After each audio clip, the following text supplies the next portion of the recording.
The United States government central bankers, they're losing control in this area. If these countries fall and the people take their countries back, they might not sell their oil using the dollar. Eric Sprott, Rick Rule, and Keith Neumeyer are three successful resource investors coming together for one simple reason: to buy cheap assets from distressed companies and seize this once-in-a-decade opportunity to buy gold, silver, and other mineral projects for pennies on the dollar. First Mining Finance Corp, trading on the TSX Venture under FF, a recently launched venture with the sole purpose to acquire advanced stage natural resource projects, and starting on day one with 18 projects, management has already identified over 60 additional projects to acquire. Learn more about First Mining Finance at futuremoneytrends.com/investright. Hello everyone, and welcome into crushthestreet.com. My name's Kenneth Amaduri, and I just got done with a conversation with Dave of X22 Report.com. He's also got a YouTube channel, X22 Report, very popular, very informative. Today we had a conversation that centered around the U.S. basically egging on the next world war, and a nuclear war at that, and the threat of what that poses for the U.S. and the world, essentially. There's a lot going on with the Middle East, and the problems that have stemmed from just essentially the start of the petrodollar to now are sometimes overwhelming. But Dave does such an excellent job of explaining the issues that are going on with the Middle East, where it started from, where we are today, and where it's essentially going. And it's a must listen to discussion. Let's get right into the podcast. Let me just start off with what happened in the Middle East, going back to 1970, when we were coming off the gold standard and we were moving towards the petrodollar. The powers that be decided, okay, we want to create a lot more money. We want to, spend. We want to spread the debt, because that's what the central bank does. So they needed to get off the gold standard, and this is what happened in 1971. Of course, President Nixon said, they were speculating in the market, and this was going to be a temporary thing, and it, temporary lasted, 40 plus years. But what they did was they made a deal with all the Middle Eastern countries where they took the dollar and they put it on the petrodollar, where they're using the dollar to pay for their natural resources. Other countries are going to use the dollar to pay for the oil. And this was going along smoothly. The central bank was able to create money. Other countries were able to use the dollar to pay for that oil. They'd have to keep dollars in reserves.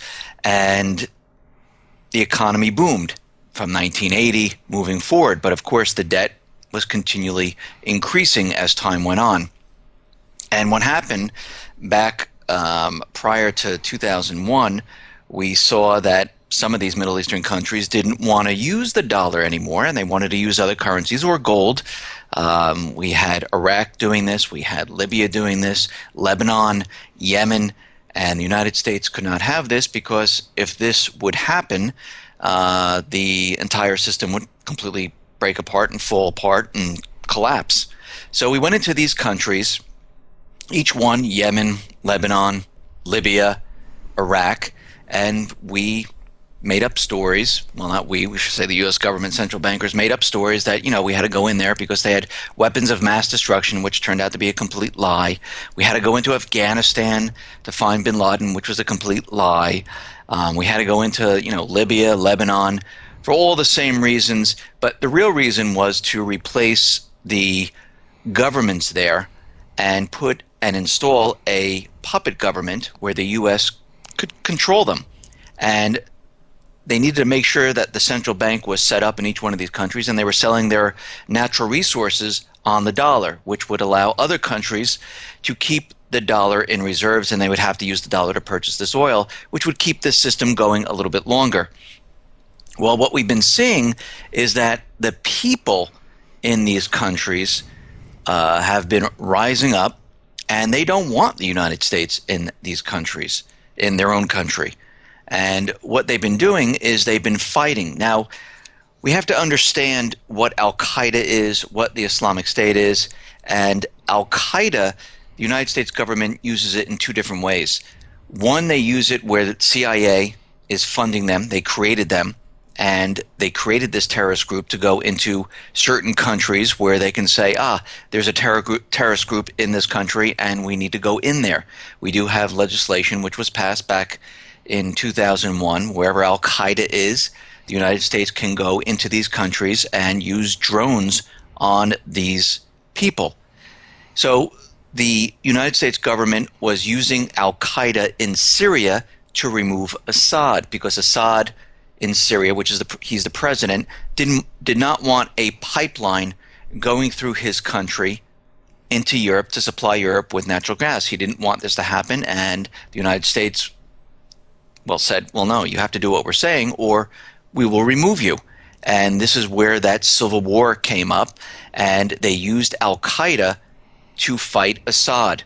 Now, of course, now they call them the Free Syrian Army, and now they even rebranded them once again, and it's the Syrian Diplomatic whatever Army. They keep rebranding it because as soon as they need to change things up, they choose a different name. Now, like a covert army. Right. In the other countries, in Libya, Lebanon, Iraq, the people were fighting against this new puppet government, and they had to call them something, so they call them Al-Qaeda. They are terrorists, and they can use the legislation to go into these countries and use the drones to attack these people because they didn't want these people taking over the governments. Well, it didn't work in Yemen. As we can see, the Houthis, they decided to throw out the puppet government there and take back their country. It's happening in Lebanon right now. It's happening in Libya, and it's happening in Iraq. And what's happening right now is the United States government central bankers, they're losing control in this area, and the people want their countries back. And what the United States government central bankers are worried about is that if these countries fall and the people take their countries back, they might not sell their oil using the dollar. This is the biggest threat. Now, in Iran, they've been trying for many, many years to get in Iran. And this is all part of their plan. They were going to get into all these countries. The last two were Syria and Iran. And they were going to take all their oil, place it on the dollar. Well, they knew they were never going to get into Iran. So what they did was they created this peace deal, the P5+1. Of course, to everyone out there, it seems like we're talking about nuclear weapons, but that's furthest from the truth. That's the cover story. The real story is to infiltrate their central banking system and to get into their oil and have them take the dollar and use it for their sales. Now, this is part of their deal. This is part of their plan. And a lot of people are scratching their heads saying, well, then why doesn't Congress want this to happen if this is going to help? But you have to remember, our government right now is taking orders from different entities. The Obama administration, the executive branch, is taking orders from corporation central bankers. They have a certain agenda. Congress is taking orders from different foreign countries like Israel, where they have a different agenda. And they're clashing right now. And this is why everything's coming to a screeching halt when it comes to Iran. But their main objective is to have Iran take their oil and use the dollar on the oil to prop this up. And this is why John Kerry was out there saying, if this deal does not work in Iran, the dollar will collapse. And he's absolutely right. And how long will Iran keep using the dollar? I don't think it's going to go on for that long. I think eventually they're going to say, okay, we're not going to do this anymore. We're getting a better deal with China. We're getting a better deal with Russia. And we don't have to have all this overhead cost using the dollar. And we already see that Iran is looking to join the BRICS system. So we can see already they're starting to switch away from the U.S. already. They're already making plans to do this. In Syria right now, the main goal and the same goal has always been get rid of Assad, take over the country, get rid of Russia so they don't have that warm port in Tartus, and build that pipeline in through Syria up into Europe, so Europe is not dependent on Russia. Now, why is this such a big deal? Well, of course, it will help the United States prop up the system for a little bit longer, but also it removes the dependency for the European nations so they don't have to depend on Russia, because eventually what we want to do, not we, I should say the U.S. government, they want to provoke a war. Now, the question is, why do they want to do this, and what's the purpose of creating a war? Well, when the economy is falling apart and the debt is so large and it can't be sustained anymore, they don't have many options. Yes, they can continually prop it up. They can continually push it out as far as they possibly can. But eventually, this debt will not be able to be sustained. And this is why we see the central banks like the IMF, the BIS, saying that, yeah, we need to do something at this point. The IMF, Christine Lagarde, is saying this would be a perfect time for carbon tax, which would be used to pay down this debt. And she actually said this. So it's not a carbon tax to help the environment. What they want to do is they want a way to pay down all of this debt, and they want to take it from the people. Their other suggestion is to tax everyone a 10% tax on their wealth to pay this down, because they know if they don't start paying this down, this system is doomed. And these fiat systems only last for a certain period of time. I mean, we're going on 40 years plus. And just from John Kerry's statement about getting into Iran, we realize, and they understand, and everyone else that's been listening and following along realize that the economy right now in China, in Europe, in Canada, in the United States, it is completely falling apart. Forget about the stock market. The stock market is absolutely meaningless. I mean, except for those people who are sleeping, who are not awake. The stock market is the only thing the governments, the central bank has the ability to control, to let everyone know that everything is fine. But that is not an indicator of anything, actually. That is completely manipulated. It's propped up with high-frequency trading, plunge protection team. They get the free money from the banks.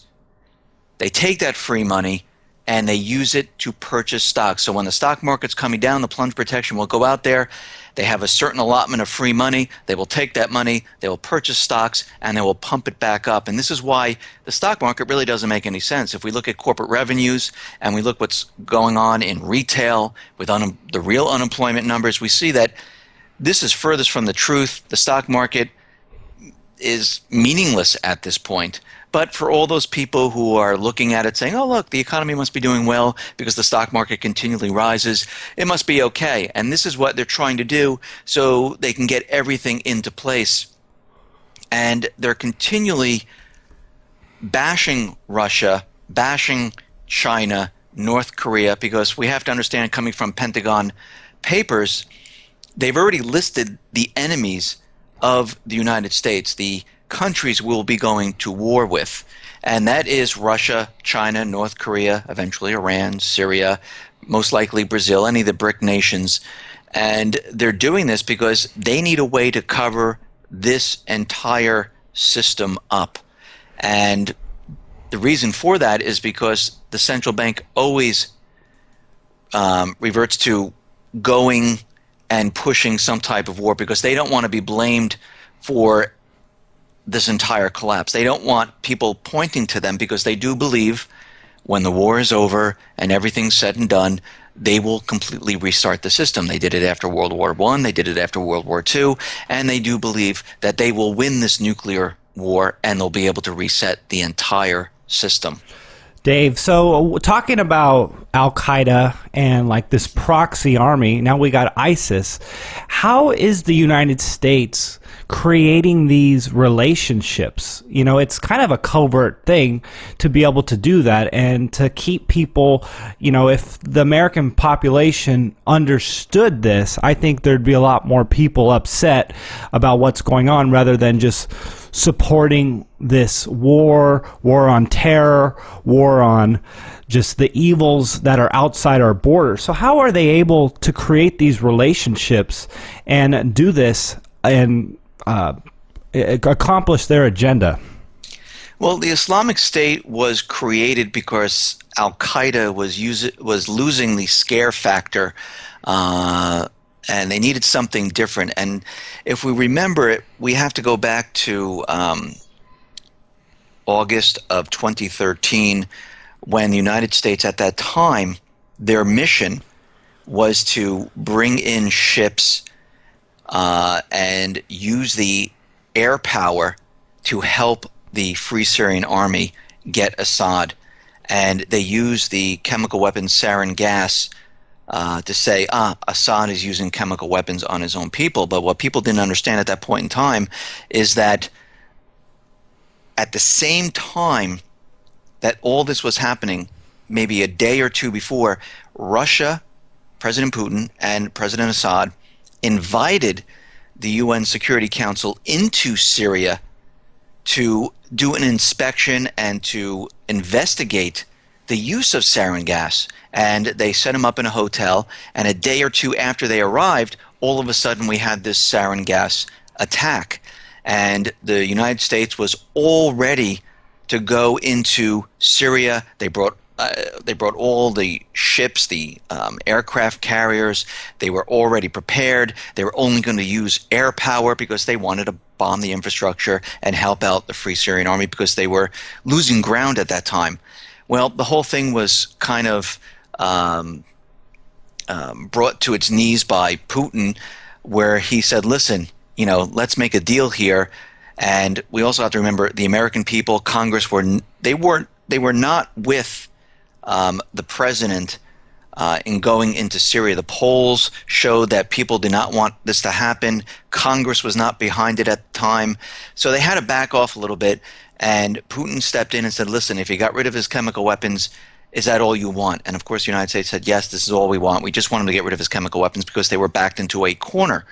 So going forward from that time period, they tried throughout the year to get rid of Assad. They had the Geneva I talks, they had the Geneva II talks, and the only thing that was on their agenda was for Assad to step down.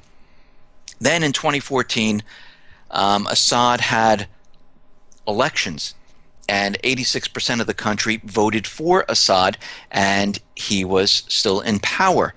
And during this time period, they were training, which they called the Free Syrian Army, which it really wasn't.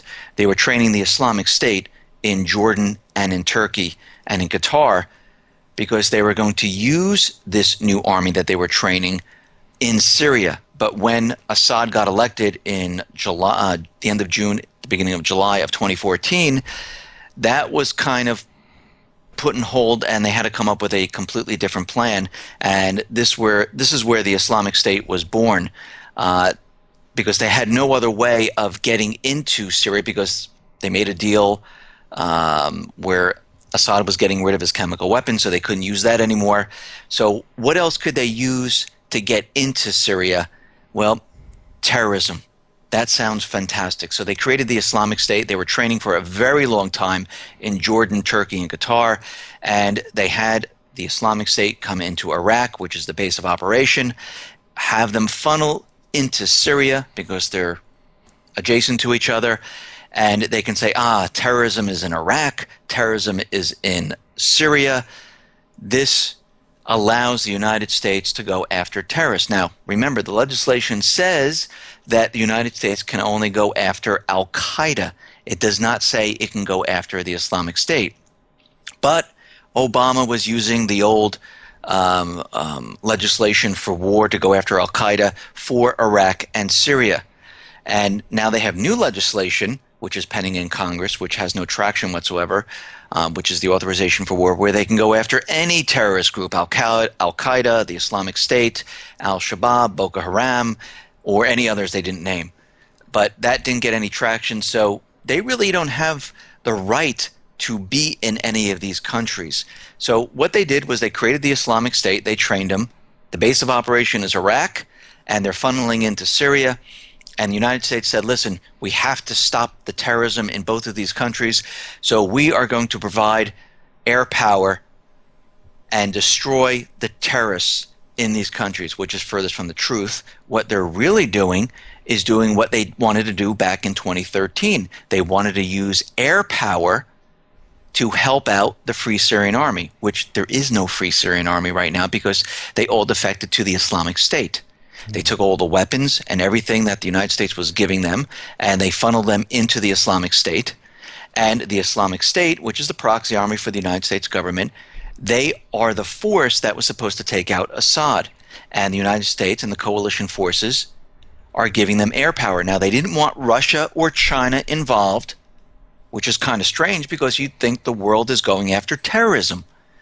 And Putin sat by, watched what was happening, and he knows exactly what's going on because you have to remember he has advanced satellites in the air. He sees what the United States is bombing. He understands the United States is bombing grain silos, which has nothing to do with the Islamic State. And of course, after the bombing, they find out there was no Islamic State in this area. They're bombing oil refineries, and they find out, oh, there was no Islamic State at the oil refineries. And what we find out is that they're bombing the infrastructure of Syria. Now, while all this is going on at the same time, we have refugees flowing into Turkey. A lot of them are not Syrian. A lot of them are from Lebanon, from Libya, from Yemen, from Iraq, all flowing into Turkey. Now, Turkey held the refugees in their country, and they kept on growing and growing and growing. And part of the plan was to release them out into Europe, which they're doing right now, and saying, oh my God, we have a refugee problem. And everyone's thinking it's Syria. But we've had a lot of countries say, okay, most of these people are not Syrian whatsoever. Most of them are from all different countries. And they're having the refugees flow up through Europe, and Europe is being bombarded by this. And their plan was to have the European countries say, okay, we need to go into Syria. We need to take out Assad because this is getting ridiculous. We have millions of people, and we cannot support this right now. But the plan kind of backfired because the European nations are closing their borders. They're posting guards, and they're not accepting these refugees. And Russia then stepped in, and they said, listen, Assad asked us into Syria to help with this terrorist problem. And you have to remember, Assad and Russia, they're allies, economic allies, military allies. They host the Russian ships in the port of Tartus. And you have to remember the United States was never invited into Syria. The United States and the coalition forces, they invaded a country under international law. It was a sovereign country. It still is a sovereign country. And they decided to go in there and start bombing. It would be like Mexico or Canada saying, we see the Islamic State in the United States, and we're going to bring our planes and start bombing where they are. This is what they did in Syria. They're not invited whatsoever. Russia is. Now, Russia is really attacking the terrorist group. And the United States, of course, does not like this because they're destroying the Islamic State, their proxy army. And what they're doing is they're continually pushing and pushing the Islamic State back. Russia is helping Assad. Assad has his armies taking back a lot of the eastern sections of Syria and moving east. And they're taking back Aleppo, Deir el-Zor, and many of the other cities and provinces in Syria. And what we're seeing right now is the United States government is backed into a corner. And just lately, Ashton Carter was out there saying that, we are going to have more raids on the Islamic State, and you're going to see a lot more of this. And over the weekend, they had this cam footage of the U.S. forces going into these areas where the Islamic State was to rescue people. And I think what they're doing right now is they're cleaning up and getting as much information out of Syria as they possibly can, because they realize as Russia continually bombs and the Syrian armed forces move towards these bases of where the Islamic State is operating out of, they don't want them to get the information, the cache of intelligence that they have. So it looks like they're setting up these strike teams to go into these certain areas to try to remove all the evidence and everything that's out there right now. Dave, thanks. So that was amazing. You know, your explanation of that, and being able to just understand what is really going on, and you know why everything is happening. So, in conclusion, is nuclear war inevitable, and who is at risk? Well, I think what's happening right now, and if we look at the actions, I don't like to look too closely at what our politicians say, because it's usually the opposite of what they're saying. I like to look at their actions. And everything that they're doing right now is to provoke war. And they don't want it to look like the United States is pushing war. They want to do these little things, and I always use the example of a bully walking down the halls of a school where as he passes a kid, he pokes the kid, and the kid just walks by. The next day, the bully pokes the kid again. He walks by. And each day he does is he's provoking him. And then one day, out of nowhere, the kid's walking down the hall saying, listen, I'm not going to let him poke me this time. I'm going to jump him before he does it. And he does jump the bully. And the teachers run out and say, oh, my God, out of nowhere, he just attacked him. And this is what the United States is trying to do right now. They're poking these countries like China in the South China Sea, with Russia, where they're continually saying Russian aggression. Russia has, submarines in certain areas, or Russian bombers are flying in certain areas. And most of these, and I would say 99.999% of them, they're allowed to do this because they're in international space. And actually, a lot of the news stories that come out afterwards, it wasn't a Russian sub, it was one of their own subs. Oh, it wasn't a Russian sub, it was a different ship. So a lot of these stories turn out to be false, but of course the corporate media doesn't report on that. But they're continually pushing and pushing war on these countries, trying to get these countries to do something. And this is what they really want. They want them to lash out. Now, eventually, if they don't lash out, the United States will make it look like they're lashing out using some type of false flag. And this is why we've been hearing cyber attacks. This is why we've been hearing lone wolves, the Islamic State in the United States. This is why they've been blaming Russia, China, North Korea, Iran, Syria on cyber attacks, because eventually what they're going to do, if they can't get these countries to do something, which I don't think they're going to do, because they know what they're trying, they know what the United States is trying to do at this point. And if they don't, they're going to set up a false flag. They're going to set up some type of cyber attack. And you have to remember, cyber attack is something that they don't have to prove. They can just come out and say, okay, the stock market was brought down. Do they have to prove it? No.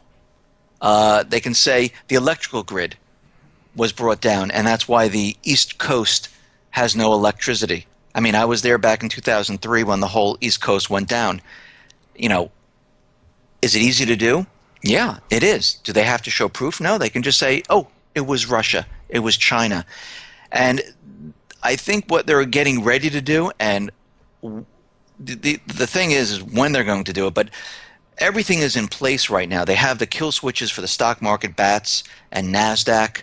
They've been warning us about cyber, 9/11, cyber Pearl Harbor. They've been blaming North Korea. They've been saying that Russia has malware in the financial system and they can just turn it on at any time. And I think they're preparing and getting ready for this because they realize the economy is coming down, and eventually they will, no matter what, bring us to war one way or another. Physical, cyber, it makes no difference. Now, as the war goes along, the Pentagon has run many, many different scenarios, and I hate to say this, but all their scenarios show that the United States loses in a war between Russia and China. And I think what will eventually happen as the United States loses, the United States government central bankers will revert to nuclear weapons.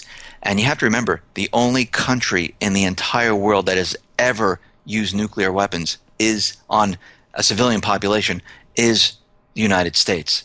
And I think they do believe that with their missile shields out in Europe, I think they think they can survive this. They have bunkers underground. They've been preparing since way before 2008, but really ramped it up in 2008.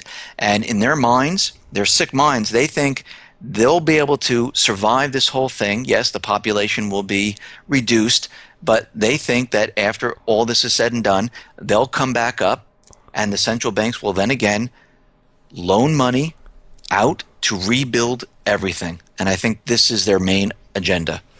Yeah, no, that's it. I was going to ask you, what was the goal? Was it a petrodollar goal, just economic stimulus? And I guess what you're saying is just being able to lend money to rebuild the country.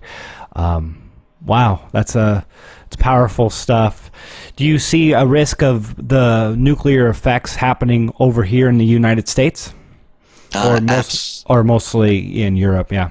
No, absolutely. You have to remember one thing. I mean, this is not World War I, World War II. Russia, China, they have weapons equal to or much more advanced than we do. They have ballistic missiles that can, of course, now fly across the world and hit a specific target.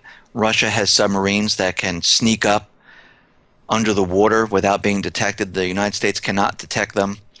And if we think that this war is only going to happen in Europe, people, I'm very nervous, because it reminds me of the movie The Patriot, when Mel Gibson was talking to everyone at that time, was I guess was the small government, saying that this war is going to be different. It's going to be fought on our land. This war coming up will be fought in America. They have weapons that can reach our cities. They have subs that can launch missiles that can reach our cities. They have the ability to get to the United States. We're not isolated anymore. And it's going to be very, very different this time around. And this is what makes me very, very nervous about where we're headed. Well, everyone, that's Dave with X22 Report. Check out his YouTube channel. Check out his website. Dave, thanks so much for taking the time to chat with me today. Hey, Ken, thank you for having me on.